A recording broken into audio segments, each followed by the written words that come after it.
विधाता ने जो मेरे कर्म में लिखा है भला उसे कौन मिटा सकता है। देवी शांत हो जाओ मेरे भक्तों।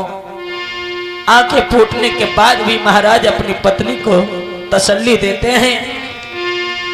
धीरे धीरे ये खबर मेरे भक्तों सारे नगर में फैल गई। सारे नगर में चर्चा होने लगे कि महाराज की दोनों आंखें फूट गईं। धीरे धीरे ये खबर देश विदेश में पहुंच गई। और जब ये खबर महाराज धर्मसेन के दुश्मनों को मिली है मेरे लाला भैया, तो होता क्या है, दुश्मनों ने शाल्यव देश के ऊपर आक्रमण बोल दिया है। आक्रमण बोला है लाला। और जिस समय आक्रमण बोला तो उसी क्षण अंधा राजा है, भला वो लड़ाई क्या करेगा हैं? अंधा से आगे जाओ लाठी चलाने के लिए कहा, क्या लाठी चलाएगा वो? भला क्या लाठी चलाएगा? मेरे बन्नों आक्रमण बोल दिया। जाकर के चारों तरफ से शाल्यव देश को घेर लिया और जाकर के अंधे राजा को कैद कर लिया। जिस समय अंधे राजा को कैद किया है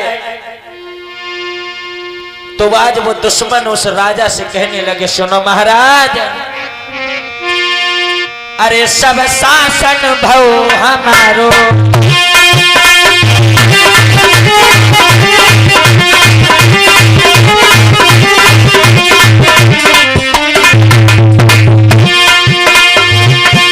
अरे सब शासन भव हमारो, और माई होई गो तेरो गुजारो।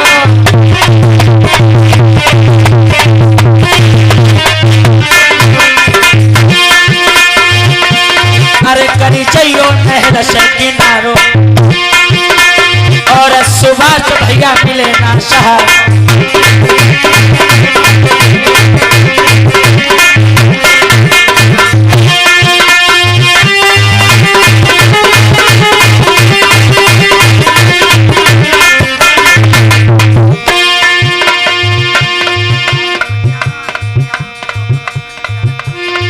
और ये परम आदरणीय रामो कटियारा भैया जी की तरफ से 51 मुद्रा दान है।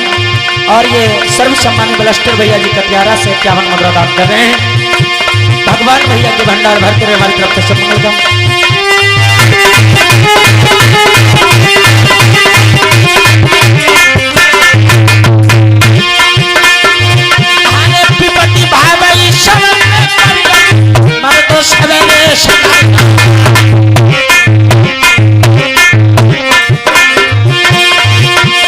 विपदा पड़ गई शिव शंकर पे, जब भस्मासुर पड़ो तो पठार।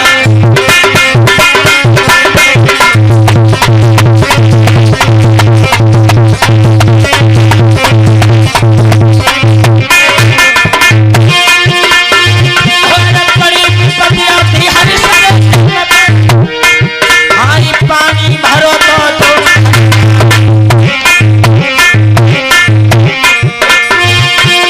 विपदा पड़ गई थी राजा नल पे, कुटियाली आई गई थिया।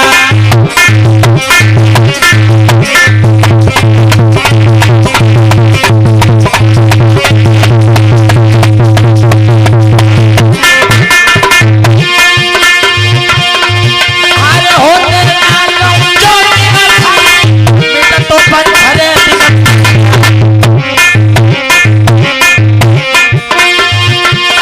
होने हाथ सो भूल के दे रही है, जो बाप धिलाने धीरे ला।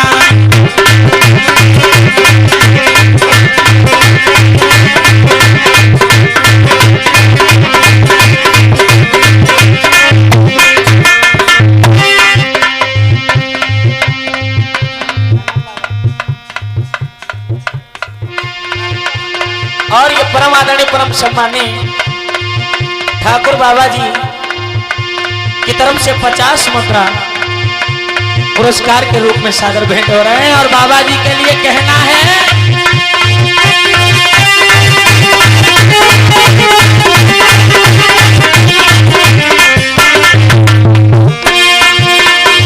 हर जुग जुग जियो मन भला बोला, बाबा तुम्हें अंदर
दिन प्रीत न लेबे आवेंगे तू साची मान सहेली।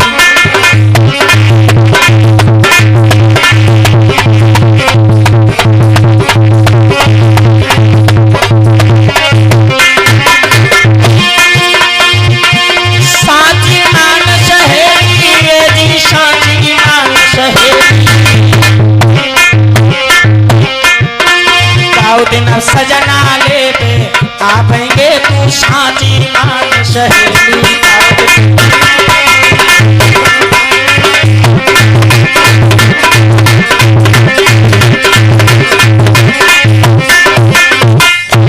मेरे भगवत प्रेमियों, आज महाराज धर्मसेन को जिस समय दुश्मनों ने कैद कर लिया, कहने लगे सुनो महाराज, आज तक तुम यहाँ के राजा थे, लेकिन अब ये जितना भी राजपाट है आपका, ये सब मेरा हो गया। आज से यहाँ का उत्तराधिकारी स्वयं मैं हूं, और यहाँ पर जो मैं चाहूंगा वही होगा। इसलिए मेरा आदेश सुनो, ये सारा राजपाट मेरा है, तुम्हारा कुछ भी नहीं बचा। ऐसा करो, तुम मेरे राज्य को छोड़ करके कहीं दूर चले जाओ, मेरे राज्य में तुम्हारे लिए कोई स्थान नहीं है। मेरे भगवत प्रेमियों, अंधा राजा था और वो कर भी क्या सकता था, युद्ध तो करने लायक था नहीं। तो उसी क्षण आज धर्मसेन ने अपनी धर्म पत्नी को पुकारा है। आज मैया सैप्या पति की बात को सुन करके दौड़ती हुई पिया के पास आई, कहने लगी पिया ये सब क्या है? तो धर्मसेन कहने लगे प्रिय, ये जितना भी राजपाट है दुश्मनों ने मुझसे छीन लिया है। अब हम यहाँ के राजा नहीं रहे, ना तो ये मेरा राज्य रहा।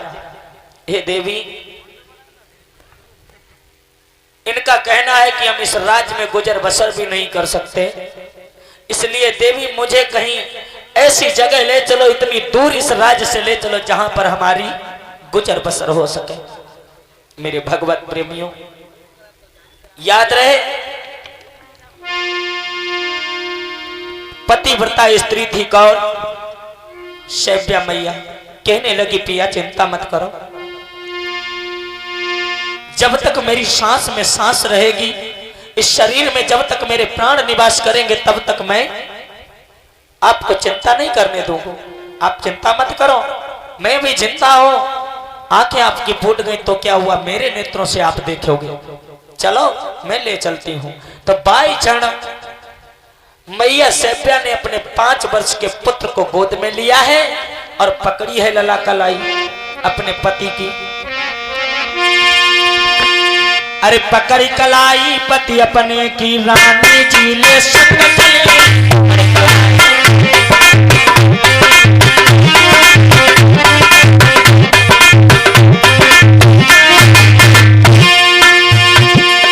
पकड़ी कलाई पति अपने की, रानी जी ले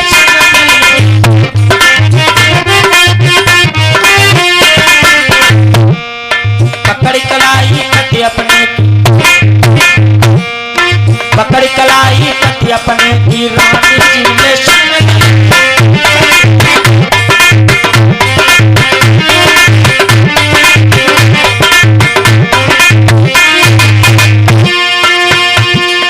चलते चलते दूर निकल गई, गली में जाके पहुंच गई।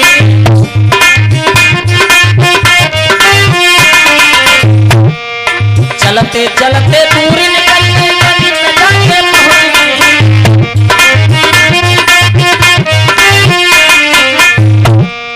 खरपूसों से रानी जी ने,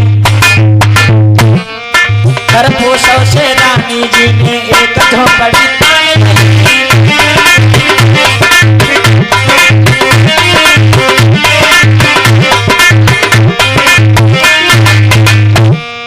पकड़ी कलाई पति अपने की, रानी जी ने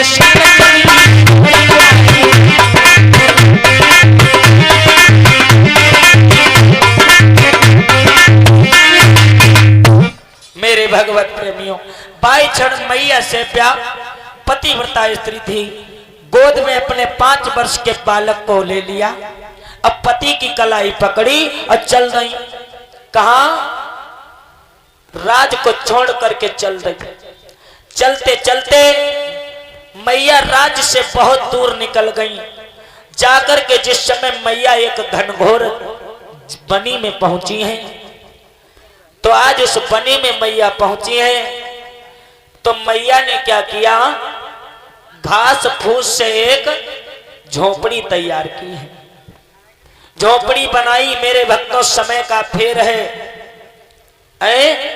एक दिन वो था सेव्या का जिसके एक इशारे पर हजारों दासी और बांदियां नौकरी करने के लिए दौड़ पड़ती थी, काम करने के लिए भाग खड़ी होती थी। और वारे समय ना जाने प्राणी को किस रास्ते पर ला करके खड़ा कर दे। वही महारानी आज बनी में आकर के घास फूस की झोपड़ी बनाती है। और झोपड़ी